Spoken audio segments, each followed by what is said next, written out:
So today we are going to talk about some news from Norwegian Cruise Lines, as well as an update from a Let's Go family member and what Gordon and I are thinking about Norwegian right now. I'm also going to compare for you the food on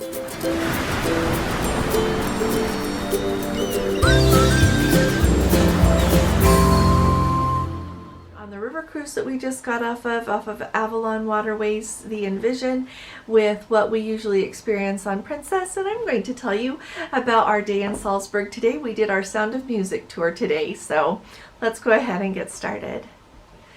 Hi there, this is Allison with Let's Go Travel Tips, and today is Friday. It's March 31st of 2023. So I wanted to start off letting you know really quickly that Norwegian Cruise Lines has added, they have a list of things that you can't take on board with you.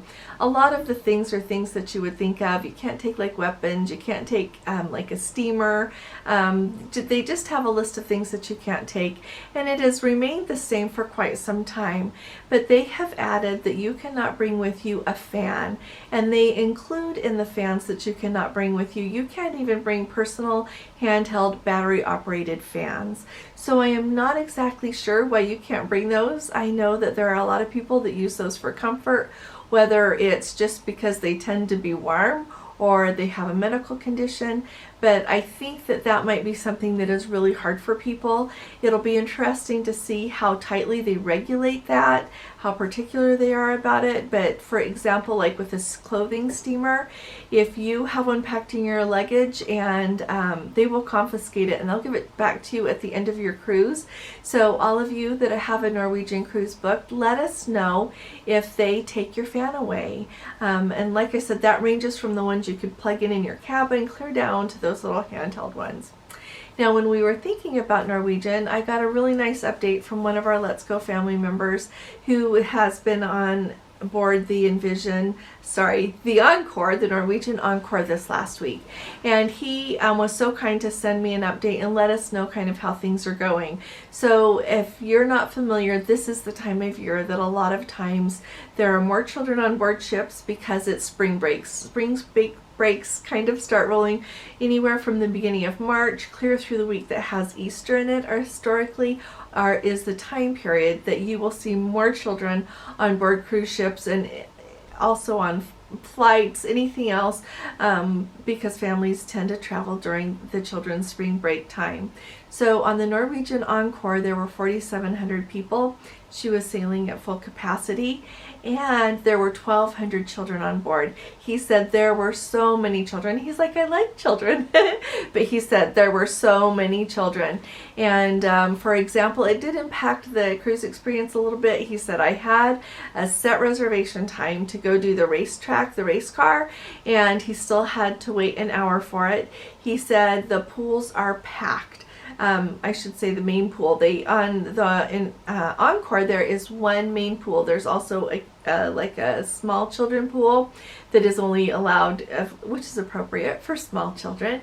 But he said that bigger pool was just packed like sardines. So packed. And you know, even when we were just on the Norwegian breakaway, we noticed that that pool was packed. Like people were like just packed like all the way around the edge of the pool and in the pool. It was so tight. And so they really, the way Norwegian is designing their cruise ships, of course we have not been on the Prima yet, but they really don't have enough pool space for the number of passengers that they carry on their ships. I'll just submit that. The Norwegian Encore was brand new in 2019, so here she came online, and then we had COVID happen, so she is still an awful lot like a new ship. She looks like new when we were on her in November. So that was an update. He also said that in the that there were two, that when you tried to get a drink and when you tried to get a seat in the buffet, it is virtually impossible. He said it's kind of like a dog eat dog thing when you are trying to get up to the bar to get a drink. Now, we did notice when we were just on the breakaway, which was for the Vloggers Cruise that last week, starting with January 29th, just this January, that they really did not have enough bartenders at any of the bars that they had. Like the one that was up just outside of the buffet, Like this one amazing woman crew member, she held that down by herself most of the time. She would just keep going, remain calm, and do a really good job for everyone, but they really could have used more staff there. And so we noticed that, and then he said that with the ship being full and so many kids eating and being around separate from their parents, he said it was really hard to get a seat in the buffet if you wanted to eat anything in the buffet. So that's an update. Now I do know, so I felt like with telling you the things there that weren't going smoothly there on his recent experience, I wanted to just tell you some things that we really enjoyed. And I thought of the entertainment because he mentioned that with Norwegian cutting back on some of their entertainment, that like, for example, they took away the production show Kinky Boots.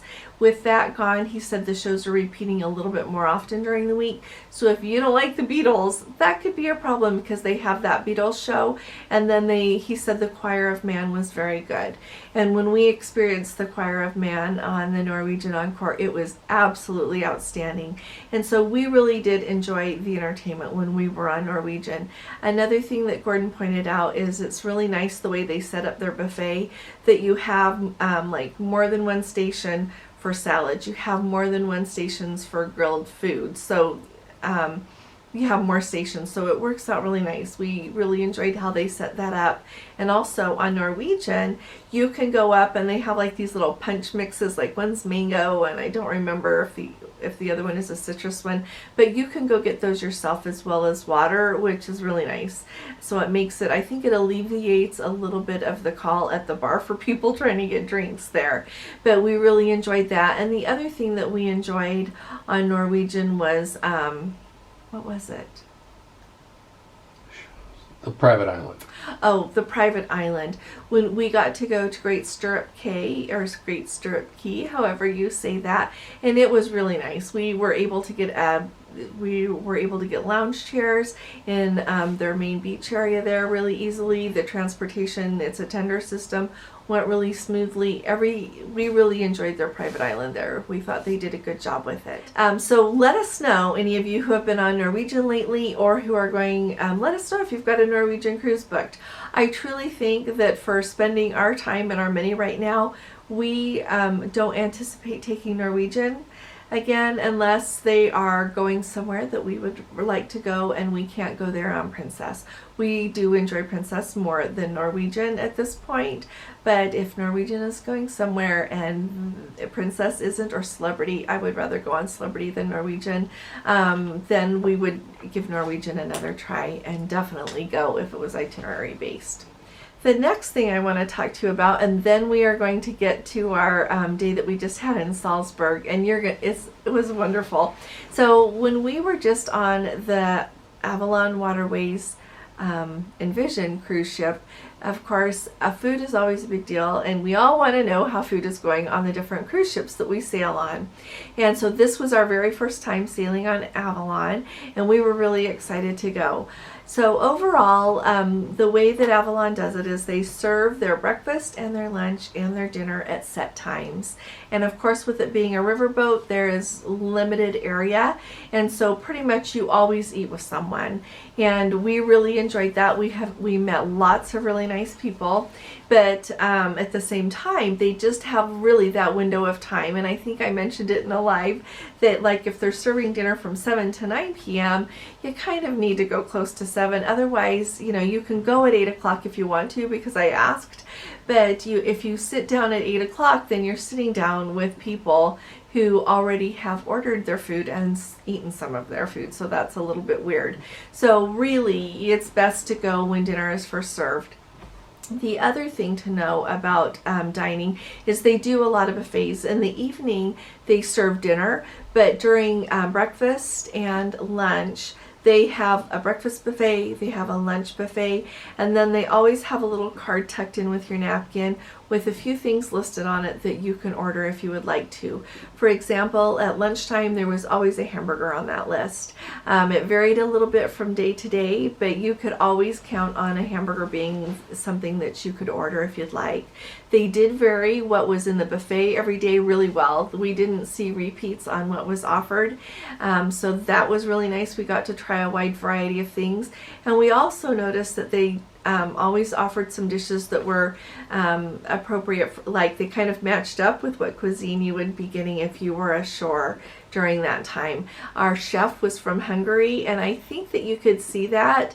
I had never been to Hungary before, but after that, it seems like a lot of the flavoring and just kind of the way he did things seems to match what we experienced in Hungary. He did a really good job. So as far as what the food quality was, or like the menu options, I would say that it compares just right with Princess. I don't feel like it was better than the food that we have gotten on Princess in the main dining room as of late, and I don't feel like it was worse. It was about the same. Like I said, it had good options. It changed every day. On the lunch buffet, and on the breakfast buffet, they had lots of different options. So if you didn't like one thing, there were other things to choose that you would still have a lovely lunch. So I think that's really important to know. And I feel like I love the fact that when you're on a river cruise, they would offer some cuisine that matched up with the places that you were visiting. Because to me, especially when it's somewhere that I've never been before, you really want to try and see what that's like. The very last night that we were on the cruise, Gordon and I decided to stay in Budapest and actually eat dinner there instead of getting back on the ship quite as early, simply because when you do the excursions with Avalon, they don't have any meals that you eat ashore. They always, they'll have one in the morning, they'll bring you back to the ship for lunchtime, and then they will schedule an afternoon excursion, and they will take you after lunchtime. There is not any that they take you and you get to have a meal on land. So we just decided that we should experience that, and it was lovely. We're really glad that we went ahead and did that. So when you're thinking of Avalon River Cruises and Princess Food, very similar. Just the very similar. So wanted to let you know that. Now, the next thing that I wanted, and you know what, whoever you sit with every night, it varies. You can just go in and sit down, or if you, of course, want to sit with the same people, just coordinate with them, and then you always know to go in and sit down at the same table. Now, I wanted to let you know about the day we had in Salzburg, because if you have been following along, you will know that I have been so excited to come to Salzburg and go on the Sound of Music tour. In a way, I know that sounds a little bit funny. The Sound of Music came out, I think, in 1965, and that happens to be the year that I was born. And so I remember as a young girl getting to watch it when it would come on the TV once a year. And then once VCRs became something, we were so happy to be able to have the VHS of that and watch it. So over the years, we've watched it with our children. We showed it to them, and it was just a fun family movie. So over the years, really, I have truly enjoyed the beautiful music, seeing the beautiful scenery, the whole story. So it is kind of a special thing to me. So to get to come and go on that tour was amazing today. And so up there right next to the Mondsee Abbey at St. Michael's Abbey, actually, there in Mondsee, which is outside of Salzburg and up in the mountains. It is so extraordinarily beautiful. I had really high expectations, and it exceeded my expectations to get to go there. There's a gift shop next door, and I got a Sound of Music a sweatshirt here, so I wanted to share it with you. But we went on the excursion through Panorama Tours, and I highly recommend that. The driver was excellent. The tour guide, he knows the Sound of Music inside and out. They took us to lots of locations. We got to get off the bus and take pictures and look everything over. It was just such a wonderful tour that they did. It was pouring down rain, so we did get footage of it that I'm going to share with you, so keep your eye out. But that did hamper a little bit my efforts to show you everything. But I just wanted to tell you that it is such a special thing to come to. Salzburg is a gem. It is just kind of hidden away. It's not as big as Vienna. It's not as big as Munich. It's not as big as like Budapest and these other places, but it is truly just like, it is a gem. It is just extraordinary. And as you are in the town and then you drive out, It is just extraordinarily beautiful. And so, like, to the point that I am thinking of how to put together a group cruise that could end up or else start off in Salzburg with the Sound of Music tour. There is so much to see here that you could spend more than just one tour doing it. You could, we could do a whole lot more with it. So if you think that would be fun, just put it in the comments. It doesn't obligate you to anything. In fact, you would have to email me, but I'm just wondering if there is any interest in that. And so Gordon and I ended up walking around and sightseeing in the town. Then we went on that tour, and then we walked around and sightseed some more, did some more sightseeing, and ended up having a late dinner this evening, which was just absolutely wonderful. The whole thing that the Austrians enjoy doing, and I know that like the Hungarians enjoy it because our tour guides there told us about it, and we got to experience it on one of our excursions. And then in Germany, I think they do the same. I'm not positive, but from what we saw when we were in Munich, it seems like this lovely tradition that they have of sitting down and having some cake and some coffee or hot chocolate and meeting with their friends or talking things over, or just as part of their experience, I think is absolutely lovely. So we tried to experience that the best that we could while we were here. But I just wanted to tell you we had a fantastic time. We thought of you all, and we're really looking forward to sharing our footage with you.